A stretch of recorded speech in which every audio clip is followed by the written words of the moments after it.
Welcome to Better Health Guy Blogcasts, empowering your better health. And now, here's Scott, your Better Health Guy.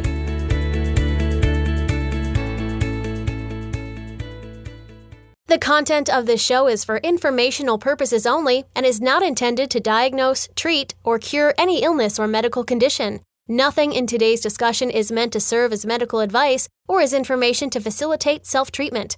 As always, please discuss any potential health-related decisions with your own personal medical authority.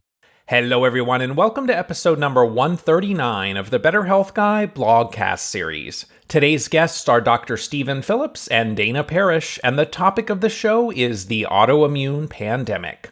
Dr. Stephen Phillips is a renowned Yale-trained physician, international lecturer, and media go-to expert.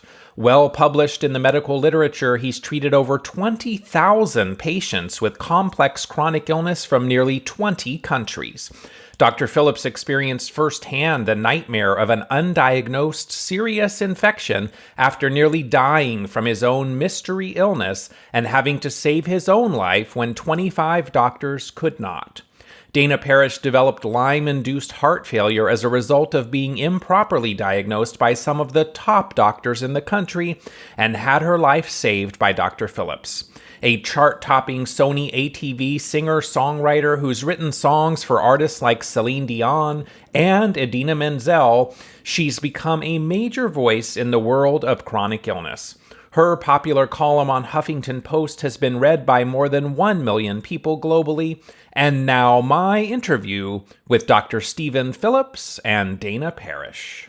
I think the first time that I learned the word autophagy and learned more about mTOR was from a presentation that Dr. Phillips did at ILAD several years ago in Fort Lauderdale. Now the two of you have authored the book Chronic, The Hidden Cause of the Autoimmune Pandemic and How to Get Healthy Again. I'm excited today to dive in with you and learn more about the topic of autoimmunity. Thank you so much for both being here today. Thank you. Thank you. Pleasure. Let's start by talking about your own personal stories. What brought you to doing the work you're doing today, to your passion for helping others to minimize their suffering, and to your collaboration on the book Chronic? Well, I have had personal experiences with these illnesses. I've had Lyme myself, which wasn't a very serious case, but it was an inkling of what my patients go through. But what really got me focused on being a doctor like I am is my dad's case, because he had a life-threatening situation with Lyme and he almost needed a heart transplant. And it was missed by all the big doctors in all the best New York City hospitals for 20 years. And he had severe heart failure. He had the type of heart failure that Neil Spector had that required a heart transplant, the exact same type.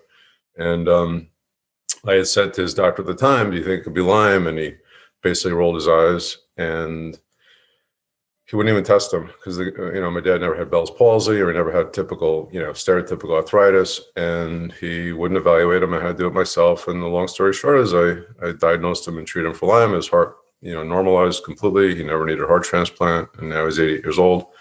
And that's his story. And then I was poking along in my usual state of health until 2010. And while sleeping, I had spider bites. And a couple months after the spider bites, I developed a rapidly progressive arthritis down my spine. Then it spread throughout my whole body. My knees became the size of cantaloupes and my inflammatory markers went sky high. And I went to 25 doctors, including, some of the best well-known Lyme doctors, infectious disease doctors, rheumatologists, neurologists, orthopedists, everybody. I developed severe anemia, had fever 102 every night. I lost 50 pounds. I got progressively weaker and I ended up going on disability for 2 years. I couldn't walk for almost 2 years. And I almost died on many occasions. And I couldn't lift my arms against gravity. I needed 24-hour home care. I couldn't turn over in bed. And then I figured it out at the last kind of inning, and I pulled it all together and kind of orchestrated my care to get myself better. And that's what happened. That's the story in the book. And it's kind of dramatic that a doctor who does this, succumbs to, but who would think that spider bites would make you sick? Who would did not take bites and we're not really trained to be so aware of them. Interestingly, my own exposure to Lyme disease was from a tick bite, but I then had a period of remission that led to a relapse after several spider bites at an outdoor barbecue one day. So I also have that experience of spiders playing a role in the relapse, at least. Dana, how about you? What's your story? Yeah, so in 2014 in the summer, I lived in Manhattan, and I went to my friend's wedding in New Jersey and came back so sick. I was only there for a day or so, and I think I was bitten by a tick in my sleep. Can't figure out another way it would have happened because I didn't do anything. I stayed at the house where the wedding was and sang and made a speech at the wedding and went back. So I woke up with a really severe crushing head and neck ache. And I thought I had a summer flu. And then a couple of days later, I saw the bite and the bullseye on my shoulder, walked over to the urgent care, got 3 weeks of doxycycline, was told I would unequivocally be fine. Absolutely not to worry. Don't Google it. That's a really interesting thing to say to a patient who comes in scared about Lyme disease. Don't Google it. You don't want to become one of those crazy Lyme people. Had no idea what that meant. I've never heard of a crazy Lyme person. So of course that piqued my curiosity and it made me very uncomfortable. And she was wrong. Obviously, she was wrong. So I did take the 3 weeks of doxy, and I even felt suspicious enough about her comment to follow up with an infectious disease doctor in that 3-week period to make sure that I had enough. And he said, honestly, I would have only given you a week or 10 days, but since you're a friend of a friend, another physician that I know, since you're a friend of his, I'm going to give you I'd say take the whole 3 weeks, be safe, go on with your life. 3 months later, so I had this latency period.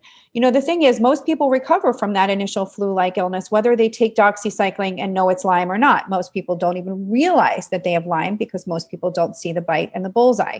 So I had this 3-month latency period where I felt okay, maybe not perfect, but okay. And then all hell broke loose. And I got, it started with inflammation of my breast and extreme breast pain, fibrocystic changes. My internist at the time was very scared when she saw, I went right over and she sent me to an oncologist that day. She actually was scared that I had breast cancer. I was very scared. I have a history in my family, and I thought I had inflammatory breast cancer. He ruled out breast cancer, but then I went on to see 12, doctors between October and December when I was in heart failure. And between that period, I had sudden onset of severe neuropsych issues. I've never been on a psychiatric med in my life. So one of the only people I know that never took an antidepressant. I had severe crippling depression, anxiety. I got OCD, which I never really quite understood. I know lots of people with OCD and have close people in my life with it, but I never really got the fact that, no, you can't just stop doing that thing. It's this pathologic need. You can't stop checking this, checking that. And I also had suicidal ideation. I constantly kept having intrusive thoughts of wanting to jump out my window. I'm telling you this because I feel like there's such a stigma around this part of brain infection, and people are ashamed to talk about it. I'm not at all. It's, I was innocently minding my business asleep and I got a tick bite and I got a bacteria that infected my brain. So what can I tell you? This is one thing that can happen. And I got fibromyalgia-like pain, extreme weakness, and I had a tremor. And thank God at the last minute, I got into heart failure. I couldn't breathe. I had an echo at Mount Sinai, New York. And they said, your heart is functioning like a 70-year-old man. We don't know why. I kept asking these doctors that I saw, why? No answers. Could it be from the tick bite? No. Could it still be from Lyme? No. Why? Because I went to medical school. Okay, that's an unacceptable answer. So at the last minute, a very dear friend said, I said, I need a Lyme doctor. They were all laughing at me. Ha ha, Lyme doctors, they're just there to take your money. That's absolutely a disgraceful bit of gaslighting. And that actually almost killed me. Thankfully, I saw a video. My friend recommended Dr. Phillips to me, had heard him testify in front of Connecticut to change some laws. He can elaborate more about what that was, and said, he's brilliant. This is the only person, if I got this and my family got it, I would see this doctor. And I saw a video of him. I just was, oh my God, he is brilliant. He's going to be the one. Now I have to get in. And luckily he saw me a couple weeks later on a cancellation, and he saved my life. And he did go on to educate the cardiologist, who was very open-minded. I think it's an important thing to say. Sometimes you can educate certain doctors and sometimes you can't, but this one was very curious. And Dr. Phillips went on to speak with him a couple of times. And as I recovered, they communicated about it. And I feel like, we all were better for that education of him. Yeah, so you both have had very serious issues with Lyme disease. I think the beauty of it is now through the book and the work that you're doing, you're able to help so many other people to minimize their suffering. So at least something positive has come out of your experiences. You talk about the autoimmune pandemic in the book as impacting 23 million Americans. And you say that 23 million Americans are diagnosed, which leads me to think the number is actually probably much higher. My personal opinion has always been that autoimmune disease is likely triggered by infection or toxicity. And I'm wondering, would you agree that autoimmunity is a symptom of an underlying pathogen more than a condition of its own? Yes. I mean, in a word, yes, absolutely. I don't think it's a diagnosis per se. I just want to clarify that the illness that really got me was, we think, Bartonella, not Lyme. I actually failed quite a lot of therapies that would normally help Lyme disease. And my symptoms were really characteristic of a bad case of Bartonella or brucella. But so yes, definitely yes. And the question is seed versus soil. Is it, these infections have obviously been around for a very long time.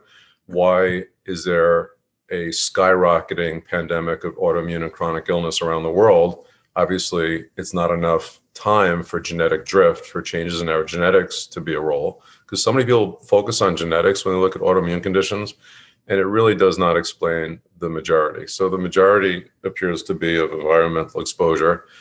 And then the next question is, if there is a major infectious link, which there is so much evidence demonstrating an infectious link to autoimmune conditions, then why now? What is it about the air that we breathe and the water that we drink and the food that we eat and whatever medications we're exposed to, what have you, that's making a more toxic environment and having us not deal well with these chronic infections? Why does modern medicine generally attempt to use immune suppressing steroids or biologic medications rather than exploring the root causes? And what are some of the potential long-term consequences of a strategy in someone that does have a microbial burden?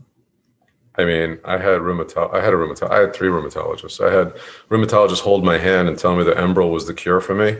And I kept asking, what are we treating? And she's like, we as rheumatologists don't focus on cause, we focus on effect. And if we can suppress your symptoms for the rest of your life, then we call that a cure. And I said, I would call that palliation. Let's use the proper word.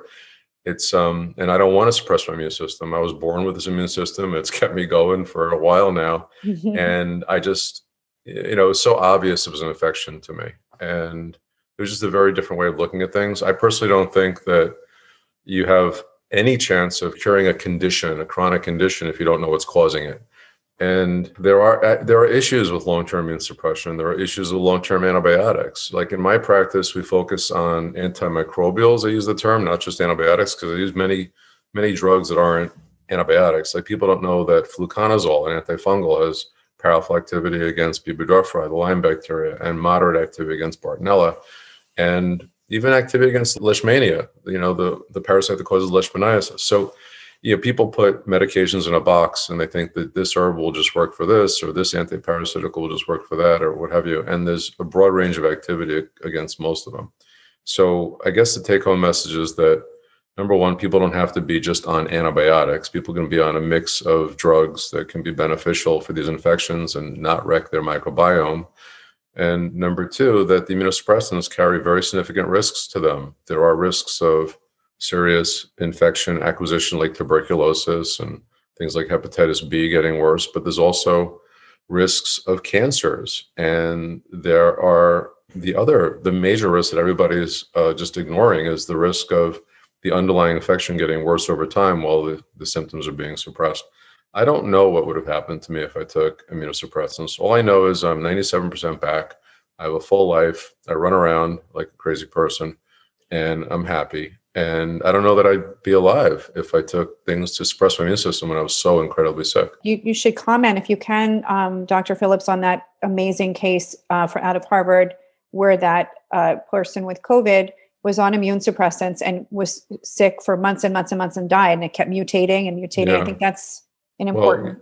It definitely brings to light a specific circumstance. Like how do immune suppressants play a role now that COVID is out in the environment? It seems that some immune suppressants aren't so dangerous and others are. And the one that this guy took, it didn't do him any favors, and he had recurrent illness. I think it was something like 7 relapses, and he had a grueling illness over like many months. I think it was like 6 months, and kept getting sick from COVID again, and then finally died from it. It was horrible. So we know that it's a real risk. Everybody knows it, but I think that the risks are minimized by the people who prescribe these medicines. And I consulted with several rheumatologists, and I said, what about the risks? And they said, well, people do die on them. And this is what one of them did tell me, not the one who held my hand, a different one. She said, people do die, but we also make a lot of people feel better. And that was like enough for me, to not want to take them really. As soon as I said people do die on them, I was like, okay, let me opt for option B. And when I finally did get better, I went back to the rheumatologist and I said, look at how I helped myself. Look, I'm better. I'm fine now. My autoimmune diagnosis. So my diagnoses were spondylitis and rheumatoid arthritis, and they went away. I had rheumatoid nodules on my elbows, and I had, like I said, horrible arthritis all over my whole body, and all that's gone. My C-reactive protein is a measure of inflammation. Before I got sick, it was 0.5. When I got sick, it went up way over 100, and now it's back to 0.5, and it's been 0.5 for years. So what does that tell you? It tells you that there's hope for people with autoimmune diagnoses, and it doesn't all come in the form of immune suppressant. And it's interesting too, because you mentioned the connection to Bartonella in your case. I know that can also create nodules in some people, right? So a lot of it's how are we looking at it in terms of the root causes? You mentioned that the environmental toxicity, the environment, the terrain potentially plays a role in why we're seeing more of these autoimmune conditions in response to pathogens that maybe have been around for a long time. How important is improving the terrain through detoxification as part of an overall healing strategy? I mean, I think it's very important. The question is, what's the best way to do it? I have a mouthful of those amalgam fillings that I keep thinking aren't helping me in any way. And when I was sick, I went to functional medicine doctors as well as regular doctors. I went everywhere, and I had heavy metals tested, and I was shocked to see that my heavy metals were not high, and they didn't want to chelate me because I want the chelation. I wanted to just do anything I could do. I think that it's important, and Dana can comment quite a lot about this because very much into diet and lifestyle. But I think that it's important to have an anti-inflammatory diet. I'm a vegetarian. I prefer the vegan type diets for people if they have high risks for cardiovascular disease and whatnot. But Dana, I know, likes I don't want to speak for her, but like a low inflammatory paleo type diet. And I think the most important thing is to find what works for the individual person. Like some patients respond really well to these paleo diets and others don't. And it's a bit of trial and error, just like it's trial and error for antibiotics. It's trial and error for the terrain as well. Like what can help your terrain, genetically. In reference to what you call Lyme plus, or the soup of microbes that can be vector-borne in the book, there are now 476,000 new cases of Lyme disease each year, twice as many as breast cancer, 8 times more than HIV. It's believed that even this number is significantly underestimated. Dana, I'm wondering what your thoughts are on why it's taken so long for the government, for the medical community to wake up to this growing epidemic of Lyme disease, and why are patients still belittled and invalidated for having this condition? That's a great question. I don't actually think that we're being validated yet. And I don't think that number is still even coming close to the reality of how many people in this country and all over the world. This is a global pandemic. I don't think that everything is being addressed and accounted for. I think treating chronic. So, you asked Dr. Phillips and I a couple of minutes ago, why I think immune suppressants are the drug of choice. Consider the amount of money that they make. There's not a lot of money in cures.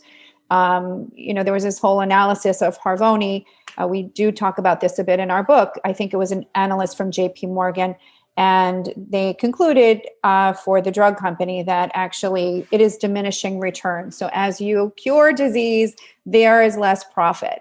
So I think that it is playing an enormous role. I do think at the very top of the food chain, there are many people who do understand that autoimmune diseases and psychiatric diseases and neurologic diseases are driven by common infections like Lyme and Bartonella and others. There's many, many more. So, but I do think those are two primary huge drivers. And I think that if you can, so for example, take my case, I did less than a year of antibiotics and antimicrobials and herbs and the diet. Okay. So I did many things to get better, but I did get better. So I've been well for about 5 years.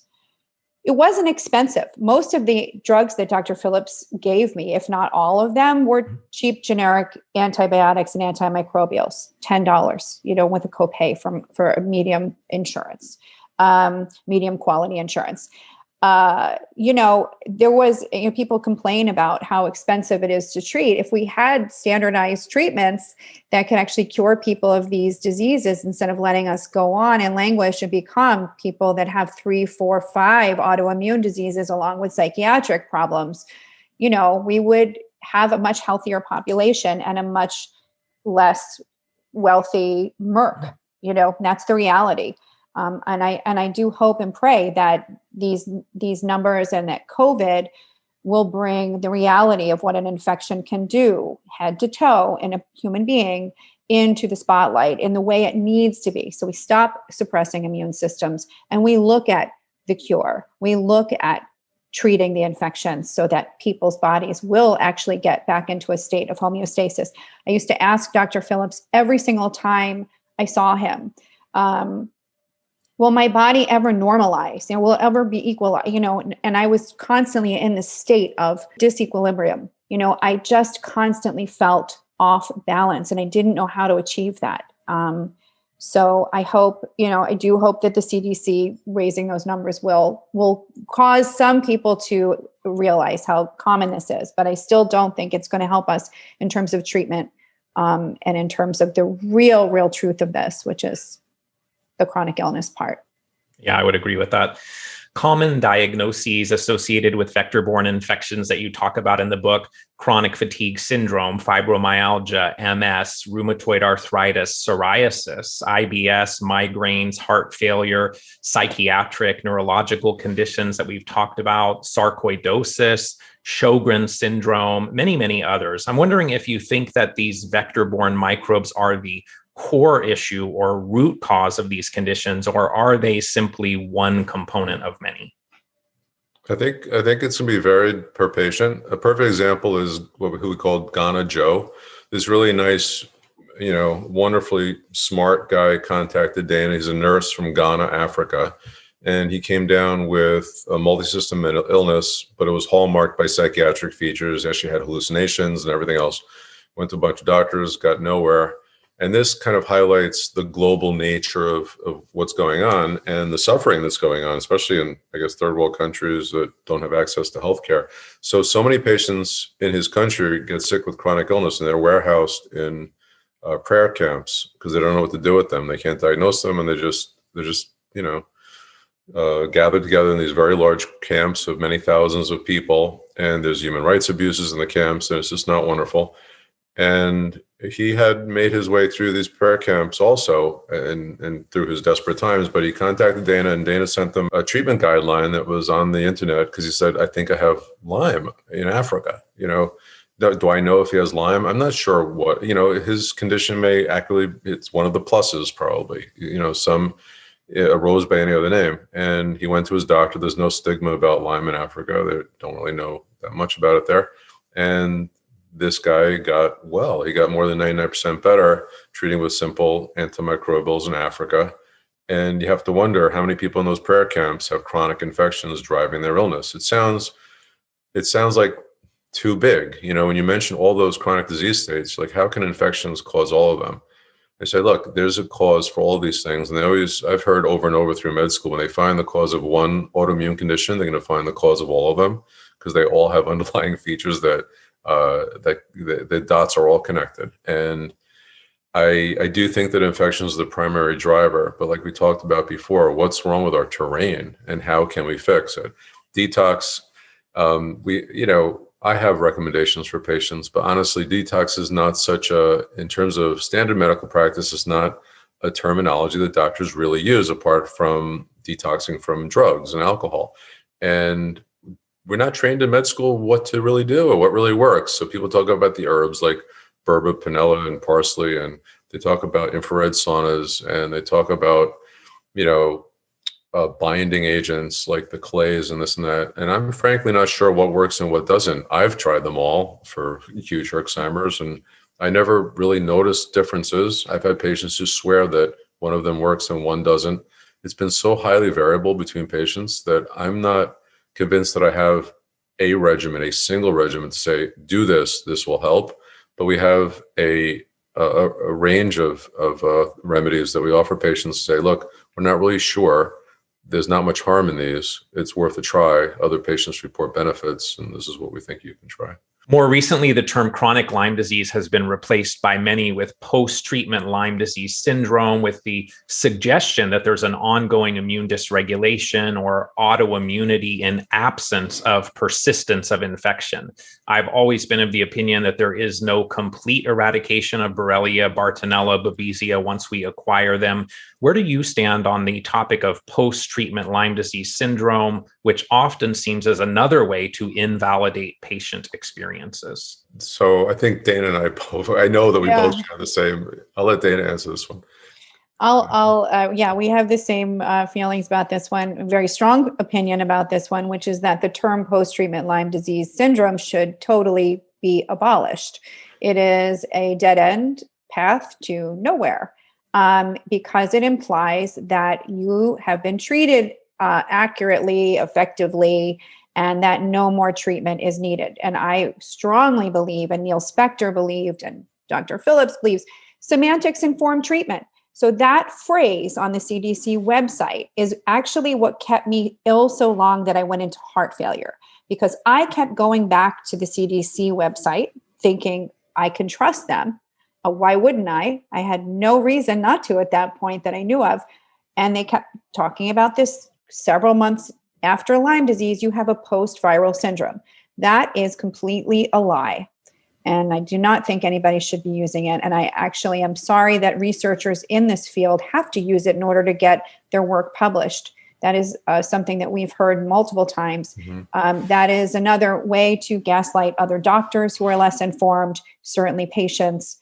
It is bad for everyone. And I think it's happening now with COVID. So that's a whole other conversation. But we just, the day our book came out, there was an article. We were very thrilled to see that our book was featured in the New York Times in an article about long COVID. And the writer, he tied these diseases together, ME/CFS and Lyme and long COVID. And, he quoted us in the article saying that we're afraid that long COVID patients, in the same way chronic Lyme patients, will be defaulted to this post-infectious diagnosis. We really fear that that's going to be what's going to happen to them. And I think it's a very legitimate concern, seeing what we're seeing. So extending on the topic of potential eradication, in the book, you talk about Lyme Plus, which includes things like Borrelia, Bartonella, Babesia, Anaplasma, Ehrlichia, Brucella, which you mentioned, Mycoplasma, Chlamydia, Coxiella, Rickettsia, Francisella tularensis, which is tularemia, and so many others. And I'm wondering, which of these do you think can be fully eradicated from the body once we acquire them versus those that become chronic, persistent, potential contributors to autoimmunity and might require longer term management? Right. I think that Anaplasma and Ehrlichia and Rickettsia historically tend to be eradicated from the body more easily. But there are some Rickettsia that I've seen that have been persistent long-term. They recovered them from heart valves that were damaged. And I think that there are unknowns even in the subgroup that has historically been considered not to turn into chronic infection. And then I look at the Babesia species, even though they're stubborn, I don't think that they're as stubborn as Borrelia, Bartonella, Tularemia, and Coxiella. Coxiella is, I would say, it's probably the most annoying out of all of them, because on the one hand, the guidance for early Coxiella is to treat with a couple of weeks of doxy, and then for Coxiella endocarditis, it's many, many months to years of antimicrobials, and there's no gray area. And I've had patients go around and around through infectious disease departments at academic centers with Q fever, thinking, how do we treat this? Do we treat it long term? Should we have them on more than a year of stuff? Or should we have them on 2 weeks? What's going on? And so it's just a big unknown. And interestingly, they have a post-Coxiella syndrome, not just to add to post-Lyme syndrome. And now they're talking about post-COVID syndrome, which I think is such a premature moniker, because like Dana said, there are implications that come with this title. It says that, okay, the infection is gone. And we know that with COVID, the virus SARS-CoV-2 can persist in the body of some patients for many months after the acute phase. And is this driving some of these long COVID manifestations? Yeah, and I'm actually going to predict that part of the long haul COVID ultimately turns out to be the resurgence of Borrelia and Bartonella in people that had prior infections. And so we'll see if that's the case or not. But I've definitely seen some people after having COVID where their Borrelia and Bartonella issues emerged again. I don't know if you've seen that or not. I have seen that. And that's one of the three things that we talk about in the book. And I don't know if you got the COVID chapter, but it's available for download. But yes, we talk about the three most likely things is number one, injury to blood vessels, which takes a really long time to heal.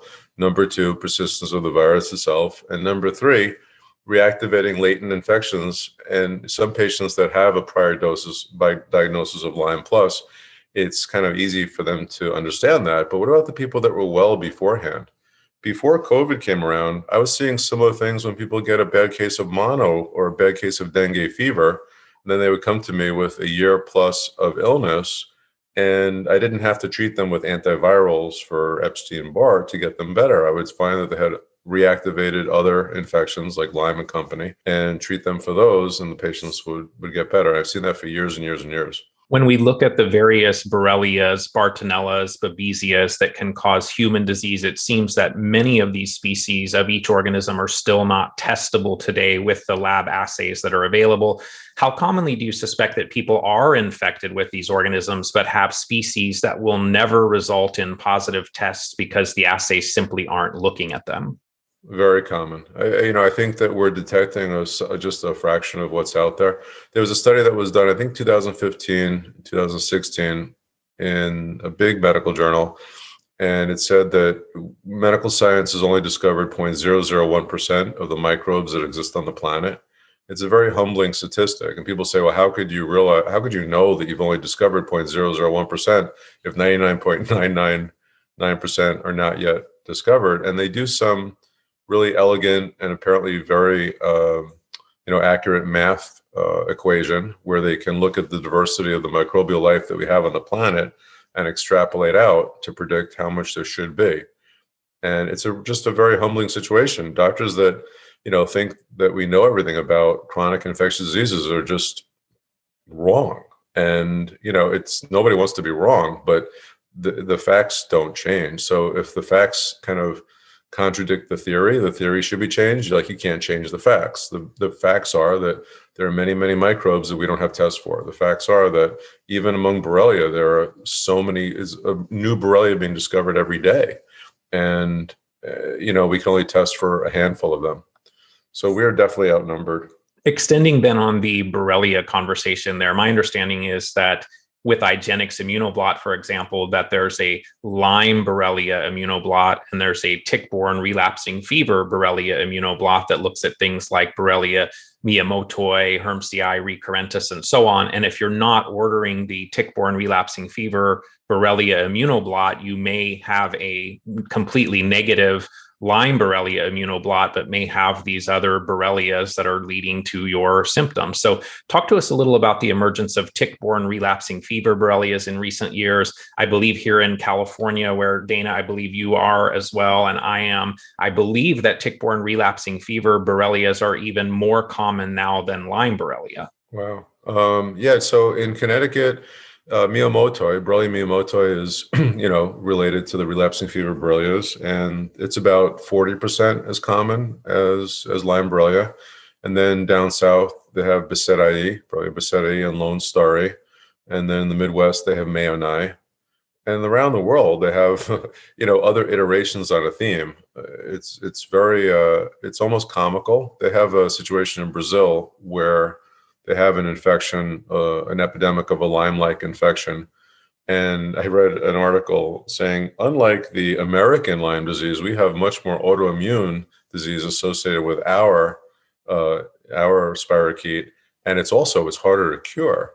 And I'm thinking there's just going to be a matter of time before they get sent, some education, quote unquote, to say, no, those people just have now post-Brazilian Lyme. Like when people come to these conclusions on their own, like a common sense conclusion, if you presented the information to your plumber or your electrician and said, look, I had this patient, he or she had symptoms 1 through 15, they got treated, symptoms 1 through 15 went away, and then came back 1 through 14, 3 months later, that electrician or plumber would say, wow, it looks like they have a recurrence of the illness. But a doctor would say, no, they have post whatever syndrome. It's ridiculous when you say it like that. It's shocking. Yeah.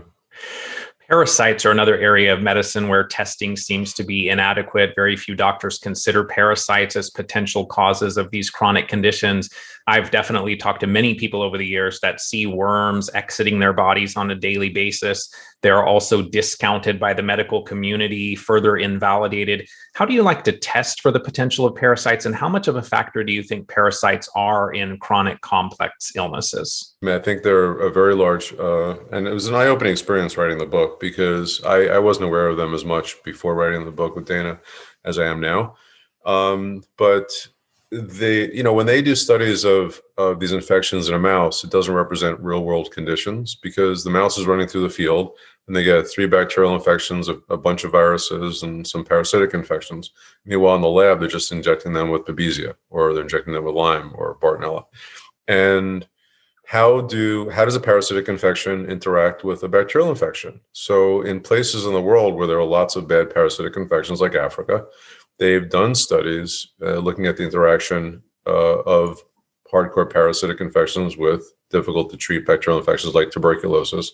And there's a lot of data showing that because of the immunosuppressive influence of parasitic infections, it can make bacterial infections harder to recover from. So I tell my patients, even if these parasitic infections that we find aren't making you sick, it still is beneficial to get rid of them. And you say, well, what about the theory of too much hygiene, where we get some allergic diseases because of our lack of parasites? Some people are thinking about that. I don't know if you're aware, but some doctors are saying, because we have such a clean situation in the United States, that we have more allergic diseases. That may be true. So it's a fine line. But if I have a patient with parasitic illness that's suffering from chronic, bacterial illness, I'd want to try to eradicate those parasites if I could. The way that I test is I do a parasitic panel on everybody. It's just a regular blood test panel for things like toxoplasmosis and Toxicara and Strongyloides and an array of others. And it's shockingly common. And I do tests at standard labs like Quest and LabCorp, and you would be absolutely fall off your chair. It's 1 out of 5. 1 out of 5 people is coming back with these infections. I myself test positive for Toxicara, which is spread by dogs and cats from cleaning up after them. And people think they just can do stool tests and find them. And this isn't the case with a lot of the parasites. So a lot of the parasites, humans are dead end hosts. So for Toxicara, when people, let's say, clean up after a dog, and if you're a little kid growing up with a dog and you're 8 years old, you really wash your hands like a surgeon after the dog goes to the bathroom on the rug? Probably not. And then you have a French fry, and whatever eggs are in there, that's what, hatch into little baby worms, and they swim around. And the weird thing about this one, and many of them actually, is that they don't grow into adult worms. So they never replicate in the human. They never lay any eggs. There's nothing to be found in stool tests for many of these parasites, but they are invasive and they can suppress the immune response and they can cause disease on their own. And people think there's this overly hyper-focused thing, oh, I'm just going to do stool tests and find an egg there. And it's not the case. So Toxicare is a perfect example because it's not transmissible human to human or human to anything else. And it's actually relatively easy to treat. And it's interesting because my understanding is that parasites shift the immune system more to Th2, where with Lyme and a lot of these other Lyme plus related infections that we're talking about, we really need the Th1 side of the immune system to deal with these intracellular pathogens. So dealing with the parasites then can lead to more Th1 support from the immune system that we need in these conditions, right? That's exactly right. I mean, we have a section on that in the book as well. And it's just another way the terminology changes over time. They used to talk quite a bit about Th1 and Th2 when I was younger and starting out. And now everyone uses the terminology like mast cell activation. These are all spectrum events. They're all in the same kind of linear path. And they lead to the development of allergies. Like when people have a Mazzati reaction with the killing of certain parasites, they develop allergic type reactions. Isn't it odd? And in some animal studies, like for example, I remember I read a study of treating a horse with ceftriaxone, IV ceftriaxone for Lyme, and the horses were getting an inordinate amount of anaphylaxis during the Herxheimer's. And you see this blurring of the line between what the immune system can do when it's highly activated. Some of these things have allergic overtones. Talk to us about the possibility that demyelination, which is seen in many neurological diseases, particularly MS, might that be the body's imprecise response to organisms like borrelia? How commonly would we suspect that an underlying infectious trigger is playing a role in demyelination? Very commonly. I don't talk about this publicly so much because there was a time that more than half my practice was multiple sclerosis patients, but I used to give lectures on it. And the data dates back over 100 years when I first started finding evidence of spirochetes in the brains and spinal fluid of MS patients. And they've done a number of studies where they inject the spinal fluid and brain tissue from MS patients into baby animals. And the baby animals got MS and other neurologic conditions. And in some cases, they isolated spirochetes from those animals. And myelin, which is the lining around these nerves that gets destroyed during MS, is actually very similar, to the immune system. It looks just the same as flagellin. So when there's an immune response against spirochetal flagellin, it can cross-react with myelin and produce myelin antibodies, which is shown with Lyme. And every one of the diagnostic features of MS, whether it's brain or spinal cord lesions, optic neuritis, oligoclonal bands in the spinal fluid, high IgG synthesis rates, evoked potentials. There's not a single differentiating feature. Like all of this has been published to occur with Lyme. And there are articles saying that, wow, Lyme can mimic MS. But, if it mimics MS, then it's causing MS in that person. And then the question that follows is, what is the percentage in which, an infection's at play? I can tell you from the experience I've had with treating relapsing and remitting MS patients, we get the large majority of them better and significantly better, like life-changing better. In terms of primary progressive MS, we don't like to accept them in the office because most of them are very difficult to treat. And I've gotten some better, but it's more along the lines of 15%. And they tend to flare up and not improve very much. Yeah. It's interesting, the connection that you made there between the myelin and flagella, because we know on the blot test, band 41, which shows up for lots of people, we know that many people's immune system has seen something that looks like flagella. And thus you're saying that also that immune response could be then playing a role in terms of some of the demyelination. Yes. So the question is, when so many people have 41 showing up, is that cross-reacting with other spirochetes that are non-Lyme spirochetes? Is it cross-react with spirochetes that are people, that can cause gingivitis, gum disease? This is a big question mark. Nobody really knows. But I can tell you that for the relapsing fever spirochetes, sometimes you do see cross-reactions on the ELISA, but not the Western blot. Like I've had quite a lot of Miyamoto patients that have had positive Lyme ELISAs and just completely negative Western blots or just band 41. We have known about PANDAS, or pediatric autoimmune neuropsychiatric disorder associated with streptococcus. The connection there to strep is pretty clear, but now we have PANS, or pediatric acute onset neuropsychiatric syndrome, very similar condition without a specific trigger. What would you consider as some of the top triggers for PANS? I would consider the top trigger Bartonella. It's from what I've seen. I mean, the like numbers 1, 2, and 3. People a lot of times think that Lyme triggers this, and I think it's mainly a Bartonella situation. But luckily, most Bartonella cases respond to many of the antibiotics that work for Lyme anyway. My case did not, and my case was exceptionally difficult to treat. I actually failed about 1.5 years of antibiotics, and doctors put me on many months of IV antibiotics that also failed. 3 different IV antibiotics. I was on Rocephin, vancomycin, tigecycline. All of it failed, and I remember one of the rheumatologists was like, "What makes you keep doing this? Why are you doing this to yourself?" I'm like, "Because the antibiotics are flaring me up. It's like I'm having a Herxheimer that I don't get the other side of." And she's like, "Yes, Steve, that's called not working." And it was just like oversimplification of the process, And I said, "No, I don't agree. I think it's just I'm missing a piece of this puzzle, And so anyway, so PANS is sometimes unfortunately similar in terms of what I just expressed and my difficulties getting better, because sometimes some brittle PANS cases will flare up terribly with antimicrobials. And, they all vary, just like we're all different individuals. But I have seen some cases where it's been very, very difficult to treat PANS, that the kids flare up with absolutely anything.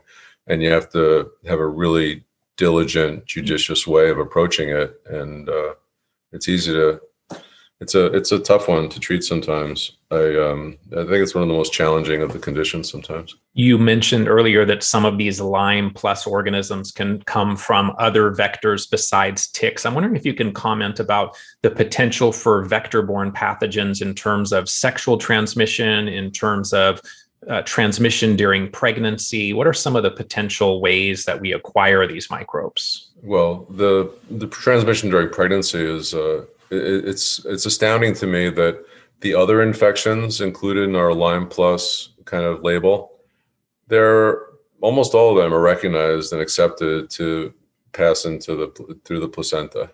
And Lyme, which has the most evidence out of all of them, is the one that they're kind of fighting about.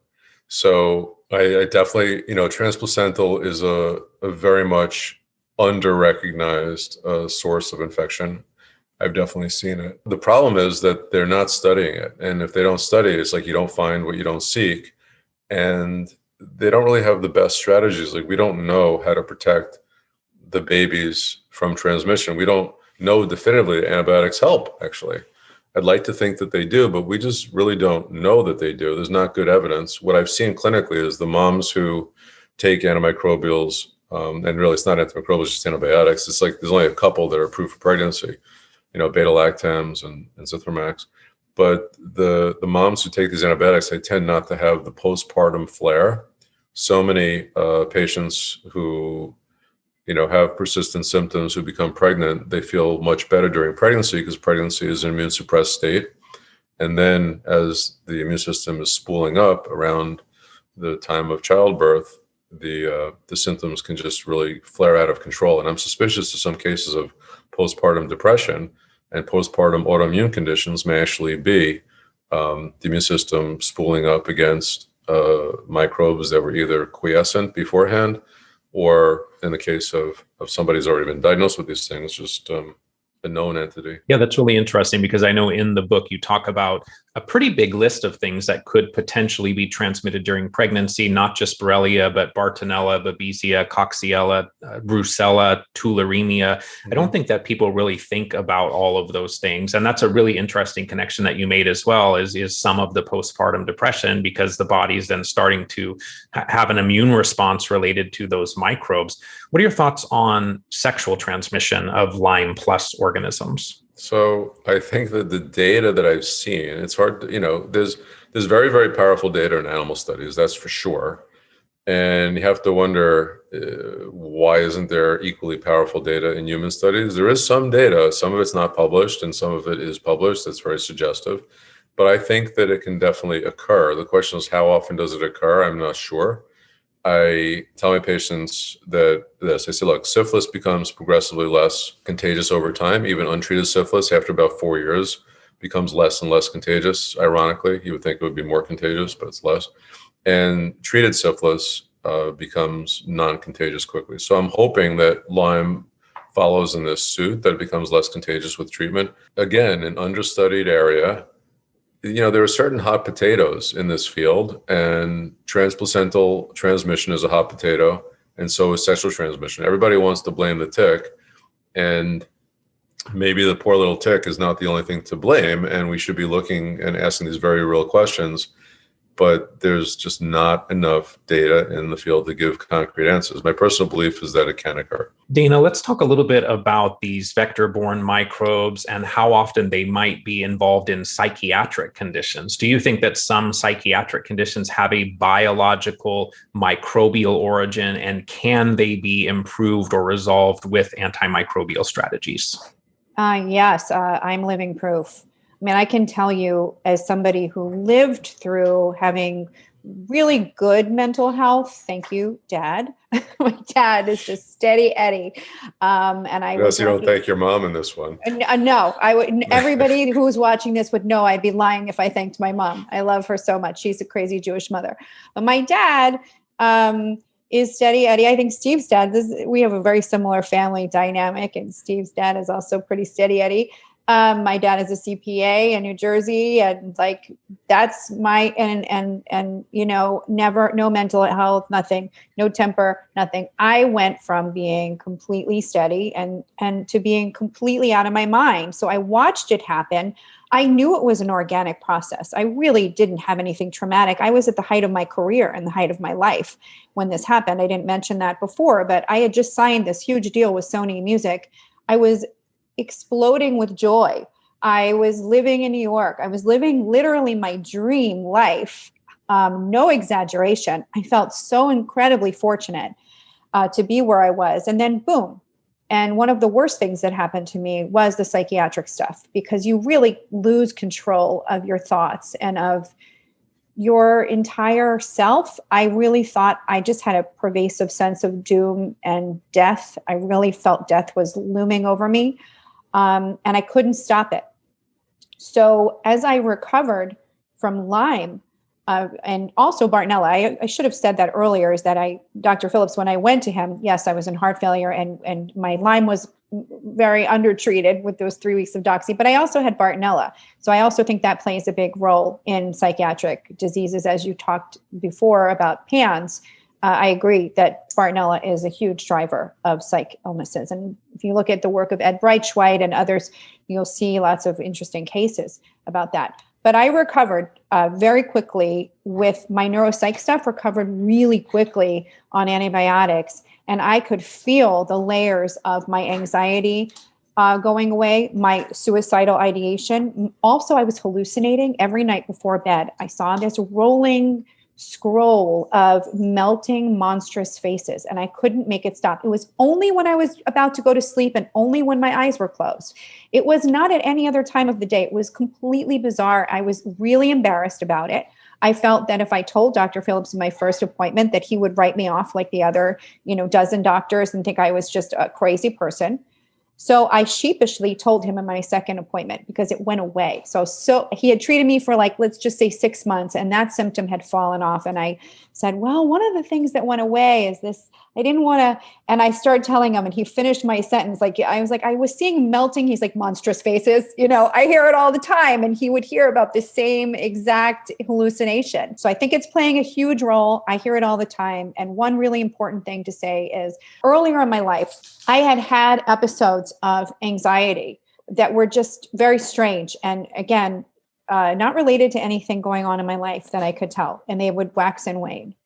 Never took any drugs for it, never did anything for it, but I did find it very strange and unnerving. All of that went away. So my whole prior life, before this case of Lyme, I had other symptoms too. I had a bladder condition called interstitial cystitis. I think it's really important to mention that, because it is the most excruciating, horrific pain I've ever had in my life. I used to say to my parents, I'd rather break my arm or my leg than go through this. And I really was incredibly, incredibly incapacitated by it. It would wax and wane. So again, relapse and remitting from the time I was 5 years old. Well, guess what's gone now? I hope for good. I haven't had anything in 5 years. It flared when I started treating my Lyme under Dr. Phillips' care. It was, better for a couple of years before that generally. So I didn't even mention it during my intake because I didn't think it was relevant. It flared. I called him. Oh my gosh, what did I do to myself? I'm taking these medications and now my bladder hurts again. And he said, congratulations. I think we're going to get rid of your interstitial cystitis. And he was right. So I do think that that's another main thing that we need to address especially for women seem to tend to have it more than men. I know I hear from tons of women and it's excruciating. And I do think that there's hope for you to get better if you find that you have Lyme or Bartonella, to treat it and see what happens. It's interesting that when you start treating a lot of these things, some of the psychiatric symptoms will flare. I remember when I was treating Bartonella, personally waking up in the middle of the night, having violent, gruesome, nightmarish dreams, and just sitting there saying, it's the treatment, it's the treatment, it's the treatment to kind of get through the night. And fortunately, those passed as well, but it's really interesting. You mentioned earlier the topic of mast cells and that they can also be important in the clearance of certain microbes, parasites particularly. You talk about that in the book. Do you think there's any potential downside to mast cell stabilizers in treatment protocols? I do. I actually, I asked this very question to an infectious disease doctor that's a friend of Dana and myself, and she's like, that's such an interesting question. Nobody has asked that question. People don't talk about it. Like when people have a bad Mazzati reaction, which is the analog for Herxheimer treating a parasitic infection, they recommend antihistamines. And you would think that this is the last thing that they should be giving for a parasitic infection. I don't think that it's standard to think along these lines, but I agree with your question. I've had this very same thought. What I tell my patients is this: we all want quality of life. If we can't document a parasitic infection, keep in mind that long-term bacterial infections can also shift the immune response toward Th2. And so I always say it's a long-term bacterial infection that the body can't clear, or a parasitic infection of any duration. So if we can't find a parasitic infection, there could be a benefit to these mast cell stabilizers in tilting back toward Th1 if we're just dealing with a bacterial infection. But if we find one, it's a potential concern, and I wouldn't take them on the long term. Maybe just short term treatment then. It's really interesting because essentially what we're saying is that in some cases, the mast cell stabilizers are somewhat synonymous to the steroid and biologic conversation, right? They're making us feel better. But if you have these infections that need the Th2 side of the immune system to manage or get rid of them, that you might actually be kind of fighting against yourself in that scenario. Once the immune system is dysregulated or suppressed by things like babesia and parasites or mold exposure from water-damaged buildings, and we have these latent viruses like EBV, herpes zoster, many others that can become active in the body, how much of a role do they play in illness, in autoimmunity, and how much of a priority needs to be given to treating viruses? To start with the mold, I don't think mold is the primary cause of much of the multisystem illness that I see, but I definitely see it kind of cause relapses. I can't even count how many patients that I've who seemingly gotten well, and they've been well for years. They come back, I say, what brings you back? And I say, I got a job in New York City in a really old building from the 1800s. It's kind of moldy, blah, blah. And ever since then, I've had, my illness return. And I do think, and I equate mold exposure, it's bad for us. It's like any stressor in life. I've seen people come back with stories where they went through a divorce, and the stress of going through the divorce, or stress of a death in the family, or if they've taken prednisone for poison ivy or anything that's immune suppressive. And I look at mold kind of along those same lines. So I think of it as a stressor. I think of it as something to avoid. The thing that I also want to impress upon people, that the mold remediation industry is not regulated. I've seen people spend and plunk down $20,000, $25,000 trying to get mold out of the house. And I just don't want people to, be fearful of something that can be gotten rid of without, and I don't want predatory pricing in the mold industry is what I'm saying. So I myself had a leak in the basement. It was like a mold farm when I went down there. And I got a mold company to come in. And I felt like I was victimized. It was like 10 grand. The mold smell came back after one day. And then I ended up getting a fogger from Home Depot, and I got some of these mold enzymes. I just had a regular contractor come in and just take down just all the sheetrock down there and replace it, and sprayed a bunch of times. And it was fine. And they did a better job than the mold remediation company did. So I just, I just a little word of warning that I've seen some problems. And in terms of the viral aspects, Epstein-Barr and HHV6 and cytomegalovirus, and the litany goes on and on, of all these herpes viruses never go away. And to treat them aggressively, we only really have pretty toxic antivirals. So I'm a big fan of monolaurin, a supplement that has helped me so incredibly and helps the majority of my patients. And it has activity against all of the envelope viruses, and all the herpes viruses are enveloped. So I've had many patients who've had recurrent cold sores or recurrent genital herpetic lesions who've gotten them completely under control just with monolaurin. So I've never ceased to be impressed with monolaurin. And in terms of, using things like the Valtrexes, I'm totally fine with it because I consider them relatively non-toxic. But to go toward the, valganciclovirs and things like that, I get more concerned because I think of those as toxic drugs. And I do have to comment, though, that herpes simplex seems to be a major player in the development of dementia, and it's a real problem. And people do not give it the respect that it deserves. There was a study that I think we quote in the book. I'm sure we quoted in the book actually, where people who got just simple herpes sores in their middle age, when they were treated with just even a short course of an antiviral like Valtrex, had a markedly reduced rate of dementia later on. And just in this past year, they did a cell culture model of the brain and showed how herpes actually, causes Alzheimer's type changes. And before this, there were always the associations, and they never had a causal model. And they actually do have a causal model now. And that came out after the writing of the book. So I don't think that one's referenced, but we reference everything else.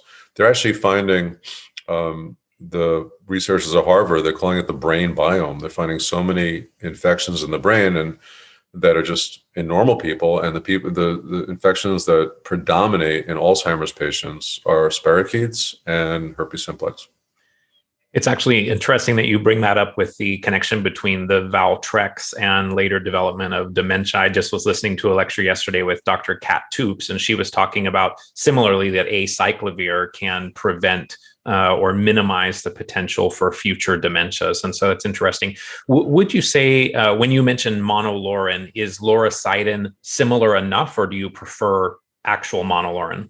They're identical. I think lauricidin is just a name brand. Got it. Yeah, I've tried them all. I've tried personally, so monolaurin was recommended by my brother who didn't know anything about medicine. And he's like, I have a good feeling about this. And I took it, and it did what years of antibiotics couldn't do. It fully got rid of my afternoon flares. I used to get these horrible flares in the afternoons into the evenings and feel like I had the flu every day. And when I was at my sickest, it was much worse than that. But the antibiotics never fully resolved it, and monolaurin is the only thing that did. Yeah, I agree. It's a good tool. I want to come back just for a moment, Dana, to the interstitial cystitis conversation. That's not uncommon in people with Lyme disease. Do we know what some of the organisms or contributors are that are seen in that condition? I know that Lyme is one of them. And in fact, there was a doctor in New Jersey. He wrote like a 20-page paper about all the things that Lyme could do. He died, but he was one of the early Lyme doctors. I think he was an internal medicine doctor, but he talked about interstitial cystitis. I think he wrote this in the 90s, and it was really devastating to me because I had suffered with this, as I mentioned before, since I was a little girl. I was told that it was idiopathic, which means there is no known cause. I was given cortisone injections into my bladder for a solid year. Every week, they were brutal. They put my interstitial cystitis into remission. However, a year later, it came back raging, total suicide level pain, excruciating pain. So I do think Lyme is definitely one. I know Lyme loves collagen. There's a lot of collagen in the bladder. Well, there's a type of collagen in the bladder that, Biberdorferi just loves. And when they do, they biopsy animals and autopsy on these animals, the places that they go to right away are the bladder, the base of the aorta, and the little parts of the ear. And there reproducibly, you can find the most spirochetes. And so in terms of, there are interstitial cystitis experts out there who do these broth cultures, and they do find sometimes more routine bacteria that are in biofilms and take a while to grow. But, I think Dana's example of having a long-term condition that then, just incidentally resolved when she was treated for Lyme and Bartonella is an example of what I see with patients forever. I've seen this. I've had patients come in with years of migraine or years of IBS or many other conditions, and just 6 months of what they think is, something related to vector-borne illness, and I treat them, and their years-long condition that was chronic beforehand miraculously goes away. And in my case, I had something similar. I was a healthy kid. I was really athletic and did well in school, and would never consider myself a sick kid in any way. And when I was 19, I got evaluated for my heart murmur, and the cardiologist, who was a Park Avenue cardiologist that my dad dragged me to see because he's like the best, diagnosed me with severe degeneration of my mitral valve and said I'd probably need mitral valve repair surgery when I'm 50. So that's a nice thing for a 19-year-old tennis person. I was like actively playing tennis at the time to hear. And, I just went about my business and tried not to think about it. And then when I got Lyme some years later, like I said, it wasn't a disabling. My Lyme was not disabling. It was something I could live with, and I could run 5 miles with it. But it did come back a lot of times and required long-term antibiotics. And during the treatments, because I had heart palpitations, part of my symptoms, I had serial echocardiograms to follow my heart every 6 months to a year. And my valve started healing. And my valve went from severely damaged to perfectly normal. And now I'm 55. And not only have I never had my projected heart valve repair, my valve is fine.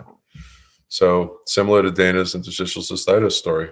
I was treated with antibiotics my whole life for my IC, and nobody could ever really culture any bacteria most of the time, but they kept treating me because it kept helping, and it helped keep me again in remission. So you have to ask yourself, why? Why did I feel better when I took that antibiotic, and then I would relapse every 3-6 months from the time I was 5 years old? It's kind of crazy. And they never really got the job done until I saw Steve. ALS is a complicated and often frightening condition. Many pathogens have been discussed, including some of the vector-borne pathogens, retroviruses, and others. Toxins like BMAA from blue-green algae has been implicated. What do you speculate is at the root of ALS, and is the condition becoming more treatable as greater understanding emerges? I'd love it for greater understanding to be emerging. I don't know that that's happening, not to be pessimistic. My experience with ALS is that we've gotten about 15% of the patients better. We don't actively treat it in the office anymore because I get very much attached to my patients, and I hate to sound overly self-centered, but I was going home hysterical crying every day from treating ALS patients. Because to have 15% get better, which is great. I mean, I know of ALS patients who are still living and well after I've treated them, and it, of course, is very heartwarming. But I couldn't watch my patients who I've grown so fond of just pass away. So stop treating it. But I think that there are definite question marks about why, in the majority of patients, antimicrobials aren't doing the job. And you say, what is it? What's going on? Is it not just an infection? Is it an infection plus? You mentioned BMAA. I have a list of what we call cognitive supplements in the office, and L-serine is on the list. And for the listeners who don't know and are familiar with BMAA, is that in Guam they have a very, very high rate of this neurodegenerative condition, which is a mixture of ALS and Parkinson's and maybe a little bit of Alzheimer's mixed in. And they linked it to eating bats, and the fruit bats eat the seeds of this tree, and in the roots of the tree is a cyanobacteria. And the cyanobacteria has this toxin. And they've done animal studies since then showing that this toxin produces the exact same changes in the brains of these people in Guam. And since they stopped eating the bats as much, the rates of this illness have gone down like crazy. And then they've tied outbreaks of neurodegenerative conditions throughout the world and looked at blooms of blue-green algae, and they found geographical kind of coherence. And L-serine displaces BMAA from its binding sites and reduces its toxicity. So it's one of the things that we recommend, certainly for neurodegenerative conditions. And ALS in particular, and also on the list, is, they've done several studies using lithium and shown to stabilize the progression of ALS. And that's been controversial. There are doctors who are saying, let's not use this anymore and let's stop researching this and everything else. But there was one study where the patients did extraordinarily well, and then a second study where they didn't do as well when combined with standard ALS treatments. And in a presentation that I've given, I think it was a part of that autophagy talk that you had seen, I think I mentioned that when you combine it with these other treatments, the lithium fails to work mechanistically. So ALS is still a puzzle. I think that this is a perfect example where we have to pull out all the stops and look for toxic exposures on top of just infections. There was a landmark study out of, I believe, Stony Brook from many years ago showing that patients with patients with ALS had 5 times the rate of Lyme seropositivity than the control group. And when they treated the patients, 1/3 of them got better. So considering it's a uniformly fatal disease, 1/3 improving is a pretty good. Yeah, you talk in the book about how antimicrobials can often stop the progression of things like ALS and Parkinson's and Alzheimer's, not necessarily reverse it. What do you think are some of the missing components from current treatment strategies to more consistently be able to reverse some of these neurodegenerative conditions? It's possible that we have to focus on therapies to regenerate nerves that are damaged, because there's some plasticity to the brain. There's more than they initially thought, but it's not like a liver, that grows back. So I do think that's important. And you say, how can you go about doing that? I mean, there are chemicals that stimulate the growth of nerves. And, like, for example, lion's mane has 2 different chemicals within it that stimulate the regrowth of nerves. And I think that there's things like transcranial magnetic stimulation that could be potentially beneficial, certainly for motor symptoms of Parkinson's. I think there are something like, last time I checked, there was like 16 studies showing it was beneficial for the motor symptoms with Parkinson's. And that's a therapy that's historically known for depression. And it's thought to do what electroshock does, electroconvulsive therapy, without the trauma of electroconvulsive therapy. And it's supposed to induce regrowth of neurons as well. One of the quotes in the book that I found particularly powerful was, every primary autoimmune condition is just a secondary one whose cause has yet to be determined. How close do you think we are to being able to more consistently identify the causes? I think that we're very close if doctors would just open their eyes. I mean, there are at least 12 randomized controlled trials showing that rheumatoid arthritis responds to antibiotics and not to placebo. And when I bring this up to doctors, particularly rheumatologists, they say it's the anti-inflammatory effects of the antibiotics. And then I say, well, look at the subset of them. They're using antibiotics that don't have an anti-inflammatory effect. Then they say, well, it's an unknown kind of response. We don't know.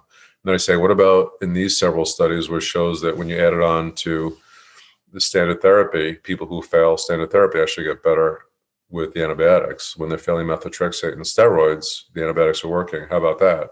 And they don't really have an answer. So I think that when the data points in one direction, they either try to discredit the data, or when the data is too strong, like in the form of randomized controlled trials, they just ignore the data. It's just a blank stare, You talk about the concept of a pathobiont, about symbionts, about immune tolerance, immune integration within our microbiome. Do we need to kill every last microbe to regain health from these autoimmune conditions? And how can we create harmony and coexist with the bugs that live within us? So not only do we not have to kill every last bug, I don't know that it's possible with our current technology to do so. And in terms of pathobiont, that's a kind of a hybrid term between something that's pathologic and a symbiont. People think of the microbiome as just happy bacteria that have our best interests in heart. And really, it's not the case. It's under certain circumstances and conditions, they provide a very essential benefit for us. And under other conditions, they'll they're trying to kill us. So the immune system has to walk this very fine line of preventing these bacteria in our microbiome from overreaching, from overextending and over grabbing our resources, but also to let the good ones live, like not eradicating them totally. So it's a feedback loop. So people think that antibiotics are the things that really wreck the microbiome. And guess what? They do. They can definitely have an effect on the microbiome. So to be super judicious in how we treat with antibiotics. However, what they don't realize is that when there's immune derangements, there's microbiome impacts. I've had countless patients come to see me before they're diagnosed, that they go through the routes of various doctors and get nowhere and eventually end up with a naturopath or a functional medicine doctor who maps out their microbiome. And these are people before they've even been treated, and the microbiome is devastated. And they're like, how could this have happened to me? I didn't take a single antibiotic. And they don't realize that the immune system affects the microbiome, and the microbiome affects the immune system. It's this big feedback loop.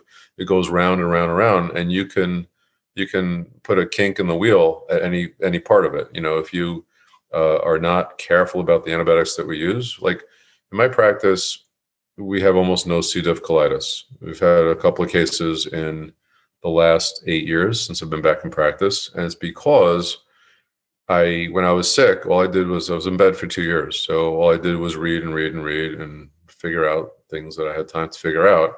And I used to have a case of C. diff like once a month before that.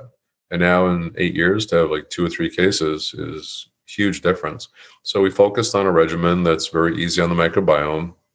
We're really, really, really careful about that, and it's paid off. So I don't think that people have to think that an antimicrobial regimen is going to wreck them. And I also think that people have to realize just how bad these infections can be on the GI tract. I have literally seen patients come in that have had multiple GI surgeries, that have had pieces of their colon taken out, again, before treatment. I've had patients come to see me as new patients without any treatment history on feeding tubes. And I've had patients who tell me they've vomited for 5 years, like every day for 5 years, they vomit, not intentionally, because of just projectile vomiting, and they can't figure out. I have patients diagnosed with every inflammatory bowel disease known to man and every aspect of IBS. So I do think that there's a people sometimes think that it's very like a one-way street. The antibiotics are just the enemy, that the microbiome is just our friends. We have to realize this is a nuanced situation. And that's what I think there. With so many conditions having an association to pathogens, how do you view the autism epidemic? Do pathogens possibly transmitted during pregnancy have the potential to lead to autism? And is autism in a child really that different from an adult with chronic Lyme disease or an older adult with Alzheimer's, for example? Oh, I think it's different than things like Alzheimer's and neurodegenerative, that I think. But I think that it's not that different from... I don't think regressive autism is that different from PANS. It shares a lot of the features. You'll see a lot of the same psychiatric conditions popping up. And also the autistic kids react to antimicrobials. I don't treat children, but I have parents of kids who have autism, and they tell me the troubles that they're going through. And, it's a big topic.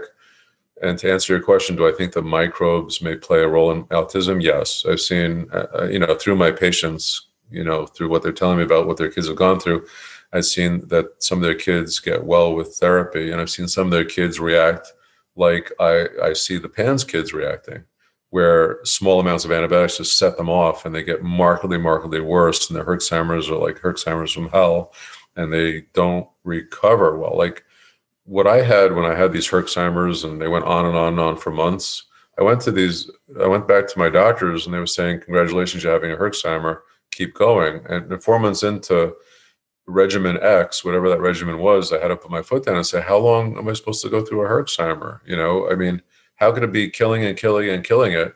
So the whole topic of the label of Herxheimer is kind of a misnomer. It's not really a die-off. It's some combination of some bacterial killing and some shedding, and the blebs that are shed products also inflame the immune system. So what if you have a situation where it's really resistant to killing, and you just bleb, and you just shed and shed and shed, and these people can have exacerbated symptoms for a long time?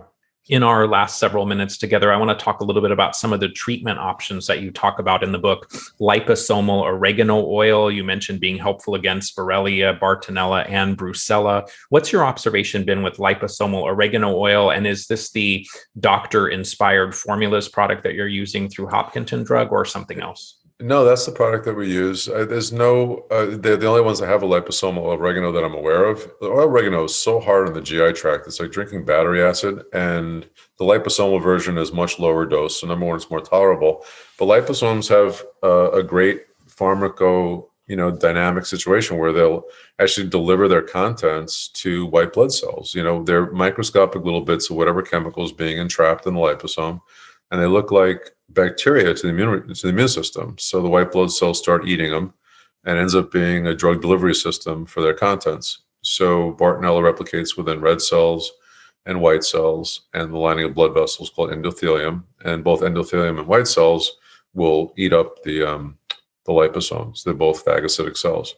So you're getting to two of the three reservoirs right there. Disulfiram has been relatively new in the Lyme conversation. It's been available, though, for about 70 years. It seems to help with Borrelia, maybe Babesia, not so much for Bartonella from what I've heard to date. What's your patient's clinical response to disulfiram been? I haven't used disulfiram because I can't in good conscience prescribe a medicine that I'm scared to take myself. I can't, there's like no way. I'm like, here's your disulfiram. I'm scared to take it, but you'll be fine. No, I couldn't possibly. So I haven't given it. And the reason I'm scared of it is because of its neurotoxicity. People probably know this, but there have been cases published where young people develop permanent brain damage from disulfiram. And of course, they're rare cases. But my question is, what happens when disulfiram sticks around in the brain and it acts as a copper sink because it chelates copper? And if it changes the oxidative status in the brain, will it potentiate or will it, somehow stir on the development of neurodegenerative illness? Because they're finding that things like amyloid and things like alpha-synuclein, they have like almost like prion-like qualities. And once the one domino falls, it can affect another domino as well. And so it may be a combination of it. Like, I hate to say infectious trigger because it sounds like one and done. People always say like infectious triggers for autoimmune disease. And I'm saying that the infections are still there. If you think of them as like a terrorist army with sleeper cells and they're just low level sticking around and driving the autoimmune process. But I think that neurodegenerative, there may be a separate and equal process going on because, like I said, there can be a prion-like quality to amyloid and alpha-synuclein. And again, just to explain terminology, amyloid is the aberrant protein associated with Alzheimer's, and alpha-synuclein is the aberrant protein associated with Parkinson's and Parkinson's plus syndromes. And both of them are actually shown to be antimicrobial peptides. Just a really important topic. Like, people say, why should the brain cells make amyloid if it's so destructive? Turns out that mice, they did this study in Harvard, came out in 2016, where they gave the mice that couldn't make amyloid, genetically unable to make amyloid, they gave them, I think it was salmonella in their brains, and they died right away. And the ones that made amyloid, the amyloid trapped the salmonella and the mice survived. So amyloid is definitely an antimicrobial peptide. And a similar thing happens from alpha-synuclein, where rodents that are given a viral infection in the brain will die if they're genetically unable to make alpha-synuclein. And the ones that make alpha-synuclein, they survive. So evolution doesn't care about people or animals once we're old enough to have babies. Mother Nature's like, screw you. You had your babies, and so what? It's protective in youth. That's all we care about. And in fact, if it's detrimental in old age, it's not going to change the evolutionary trail. Methylene blue seems to be another emerging therapy that can be helpful for Borrelia and Bartonella. Are you seeing clinical improvements with methylene blue, and do you think it'll continue to be used in the vector-borne illness arena? I don't use that either. And the reason that I don't use methylene blue, because I had suspicion because virtually all tissue dyes are carcinogens. And then I looked into it, and methylene blue is carcinogenic in rodents. So I have a tendency not to adopt early therapy, new therapies that can be harmful. Like, I have a very low threshold to adopting therapies, even if there's not so much published evidence when they're very safe medicines. Like I use quite a bit of Alinea, and it's all anecdotal. I have a personal communication from a highly esteemed researcher that Alinea killed persistent forms of Burgdorferi in vitro really powerfully. And it's not published anywhere. It's just my little private communication.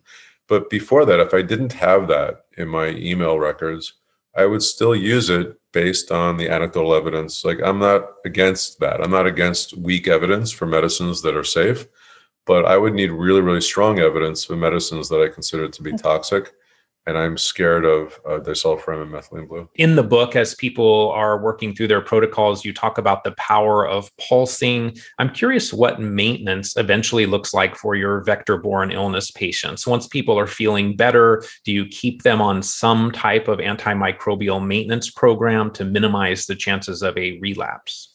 For many of my MS patients, I do. For I'd say most of my MS patients I do. For other patients, most of my patients can go off antibiotics and not relapse, at least not in the short term. So I don't have good records for the patients that come in more than 7 years later, because we used to shred the charts after 7 years, before we had digital charts.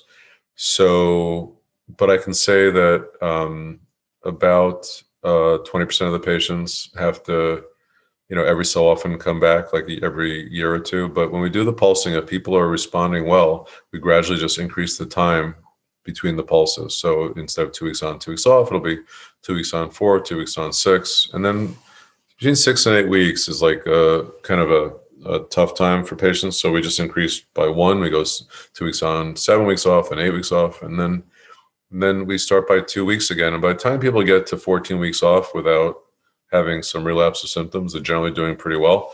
But I have some patients where we're just giving them 2 pulses per year, and we're having that type of maintenance situation.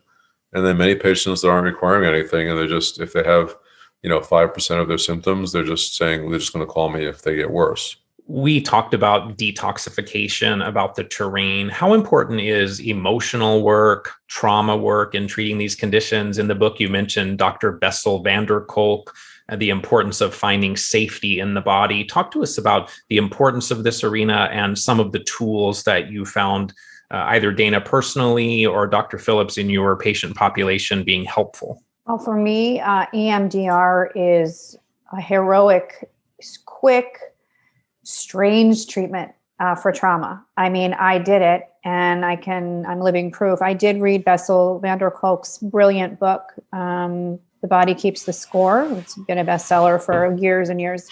And I think that the data showed, I think he did this study is like 6 to 8 treatments, and you're a lot better. They use it for war victims and people that have gone through insane traumas. For me, it really brought the charge down from thinking that I was going to die all the time and being re-traumatized every time I had to go to see another doctor. And I would say that it helped really just resolve my general symptoms, actually in tandem with my treatment. And I should also say that there are other therapies for trauma that work very, very well. It's not the only one. It's just my personal experience. And we talked about several of them in the book. We want people to know that they have options, and they don't have to go on forever. That's the thing. I was under the impression that I was going to have to be on these treatments for, be under the care of a therapist for years. And that absolutely was not the case in my case. I'm a huge fan of EMDR. I think I recommend it almost every day. It's hard to go through these illnesses without getting some scars. When I came back to practice, people would ask me about my illness. And when I was getting sick, I didn't really know what it was. And I just told everyone I had a bad back, And when I came back to practice, I tried to tell my patients, I started crying, and it wasn't a good look. So I stopped trying to talk about it. And I realized how damaged I was. And I did EMDR, and it fixed me in literally one session. I'm not exaggerating. And the next day I started telling my patients about my illness, and I was blown away about how rapidly it worked. And I haven't shut up about it ever since. So I'm just a huge fan of EMDR. And EMDR, for, because we didn't explain the abbreviation, is eye movement desensitization and reprogramming. And the essence is that it has, I guess, the 2 sides of the brain speak to each other.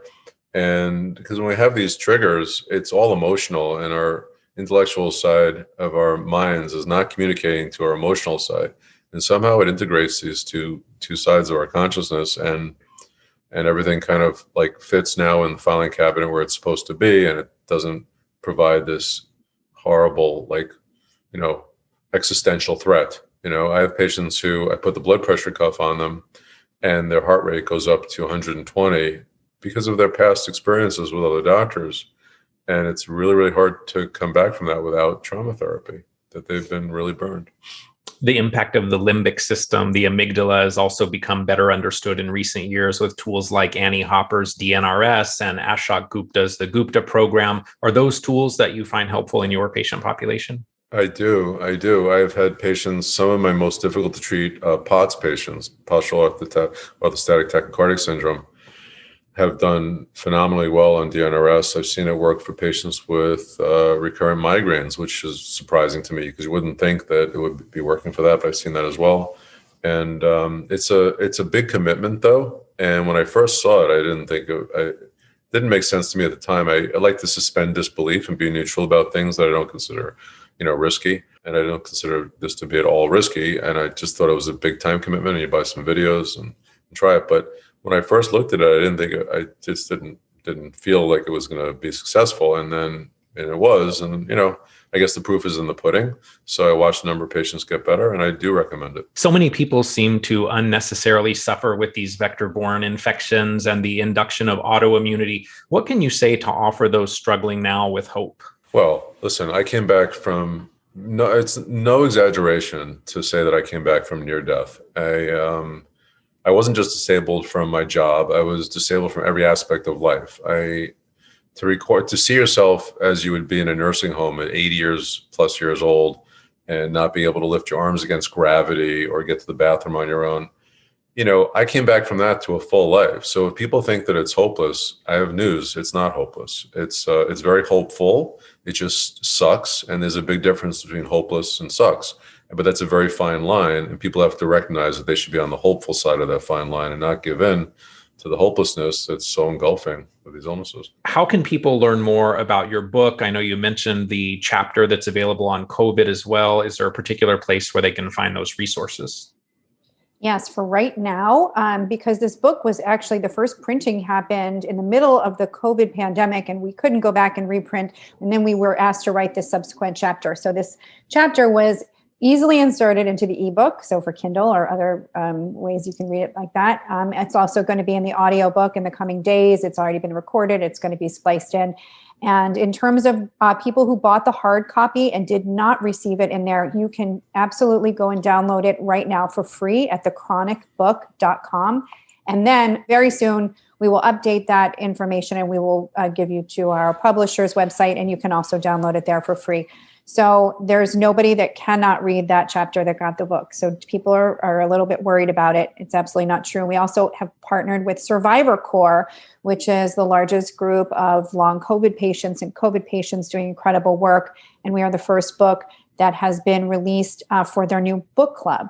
So you can also join us there, and we will be coming back to answer questions in a couple of weeks about the book for those who have read it, and we're super excited about that. I'll be answering questions on probably Dr. Bean Medical as part of their book club. Absolutely. And we're going to be doing it on our own Facebook channel as part of our followers book club. And I also want to mention that, this is this is kind of innovative medicine. It's kind of these things lend themselves to controversy, and yet somehow we've gotten endorsement by mainstream medicine. The book, the front jacket cover is endorsed by Sanjay Gupta.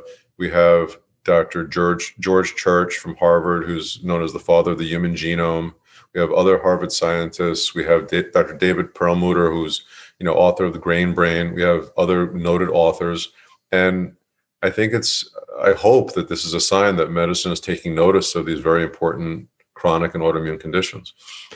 Yeah, Dr. Rich Horowitz's books, I think at one time those were really a bridge in the Lyme community to kind of get broader understanding of these conditions. I'm hoping that your book and anticipating that your book will do the same to bring more awareness of the underlying root causes of autoimmunity, so that hopefully when people years from now go to their traditional doctor, that they actually get solutions rather than Band-Aids. My last question is the same for every guest, and I'd love for both of you to respond to this, and that is, what are some of the key things you do on a daily basis in support of your own health? Me personally, I really try, and I've made it a practice to eliminate negativity from my life and negative people. When something gives me like that feeling in my gut that kind of turns my stomach, and I know everybody listening, I'm sure you understand what this is like. I just, now where I used to kind of tolerate it and accept it, I don't anymore. I've learned to say no. And I have learned to rest when I need rest. So right now, our book came out last week, as you know. It was an incredibly intense week and a wonderful week, but extremely exhausting. So right now, other than this today, this is my only task of the day, was to show up for you and to be here. And after this, I'm going to rest the rest of the day, because tomorrow and the next day are going to be like this. So I think for people to just give themselves permission to rest when they need it. I'm going to try to eat really cleanly. I'm going to try to not eat somebody sent me a dozen cupcakes. I'm going to try not to eat one today. I'm really going to try to clean up my diet and just take really good care of myself, and just not pick up the phone, not answer phone calls. Those kinds of things are so helpful for me. Everything that Dana said, plus I draw on the support system of my office staff, who I love. They're so amazing.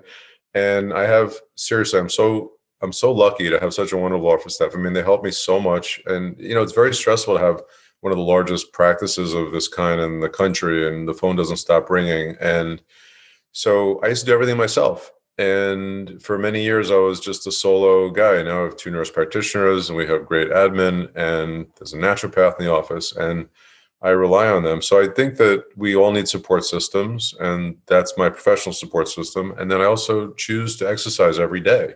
Like, I don't go a day without going for a brisk walk, or going on the bike, or going on the treadmill, or lifting some weights or something at home. I'm not going to the gym now with COVID, but I try to, keep active. And like I said, I'm a vegetarian. I've been a vegetarian for many, many years. But you could be like a dirty vegetarian or clean vegetarian. And, there are vegetarian Twinkies are vegetarian. I could have cupcakes and Twinkies all day long, but I don't. And I cut my pasta servings in half, and I add more broccoli. And, just little choices that we make can have big net outcomes, when you're dealing with this fine line between disease and health. 100% agree. It's such an honor to have you both here today. The book Chronic, The Hidden Cause of the Autoimmune Pandemic and How to Get Healthy Again. I loved reading it. So much of it just reinforced a lot of the thoughts that I had from prior conversations and my own experience. And yet I also learned a tremendous amount of new information from the book. And so I urge people to go out to get the book, and just thank you guys for how your personal journey is now helping to minimize the suffering of others. I do think that it's going to make a big impact on the vector-borne illness world. And thank you so much for your passion, your generosity, and spending time with us today. And just appreciate you both and honor you both so much. Thank you so much. That's my pleasure. It was our pleasure. Thank you so much. You're a fabulous, fabulous interviewer. Thank you for your thoughtful questions. To learn more about today's guests, visit thechronicbook.com. That's thechronicbook.com. thechronicbook.com. Thanks for listening to today's episode. If you're enjoying the show, please leave a positive rating or review, as doing so will help the show reach a broader audience. To follow me on Facebook, Instagram, Twitter, or MeWe, you can find me there as Better Health Guy. To support the show, please visit betterhealthguy.com/donate. To be added to my newsletter, please visit betterhealthguy.com/newsletters. This and other shows can be found on YouTube, Apple Podcasts, Google Podcasts, Stitcher, and Spotify. Thanks for listening to this Better Health Guy blogcast with Scott, your Better Health Guy. To check out additional shows and learn more about Scott's personal journey to better health, please visit betterhealthguy.com.